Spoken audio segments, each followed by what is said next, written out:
L'introduction, il y a un grand thème sur le secours divin. Et l'autre parle dans le livre Hébreux chapitre 2, verset 16, place Bézoloba. Car assurément, ce n'est pas aux anges qu'il vient en aide, mais à la postérité d'Abraham. Donc, Nzambe, ce qui a osali na kati ya postérité d'Abraham, quel que soit esika yoko kozala, difficulté ko zango na kati na vie yeba ke lisungi ya Nzambe eza pona yo à cause de l'alliance ya Abraham. Donc moi na Nzambe oyo aza na kati ya alliance ya Abraham ata soki akoti na kati na difficulté ya vie mais Nzambe azo repérer ye pe azo bimise na kati na difficulté wana pe aza ko ya en aide. Balobi na ba ange te mais na postérité ya Abraham. Soko ozali na kati na postérité ya Abraham oza mondimo yamba yesu na kati na vie na yo ebeke lisungi ya Nzambe eza pona bomoi na yo. Yesu azolo balobi bino bato ya mokili papa mokili boza ba mauvais que vous êtes. Bozoyeba kopesa biloko wana pa bana bino. Bongo te Nzambe apesa pona oyo ayebana. Biso bato ba papa mokili to mabe muso akozala voleur, akozala brigand, akozala sorcier, akozala mutu mabe. Mais na tongo soka la moki azo s'occuper na bana, azo pesa biloko wana pona bana ye. Bongo Nzambe aza malamu. Apesa bana te pona nini. Donc il faut za na kati na ligne wana pour secours divers à la partage na yo. Et aussi Nzamba pesa rappel lisungi na ye na mutu nyonso za na kati na besoin. Bible lobi ke il est le secours qui ne manque jamais dans la détresse. Soko za na kati ya détresse lisungi ya Nzambe za pona bomoi na yo. Yango na invité mutu nyonso ozola na na minute na temps oyo na Jolu A1 Matonge na commune na Kalamu.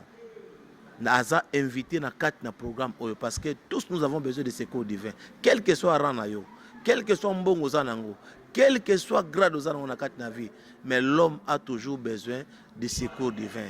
Azaka na besoin de sungi Nzambe pour likamoko tomi bali na quatre vie na ye. Yango tout le monde qui a besoin de secours en Nzambe, la porte est grandement ouverte. L'invitation est donnée à tout le monde. Venez sur l'avenue Jolu A1 à Matonge. Lundi, mardi, mercredi, jeudi, vendredi, soir. Et nous clôturons le dimanche de 7h à 11h sur le secours divin.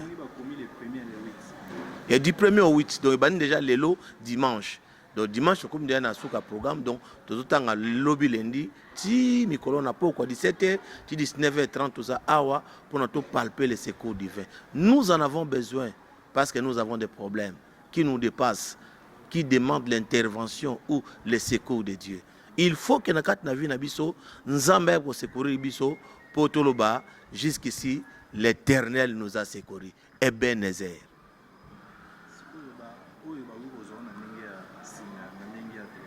Numéro nangezali 084 09 22 919 084 09 22 919. Na ibanderote 00243 comme code nabiso.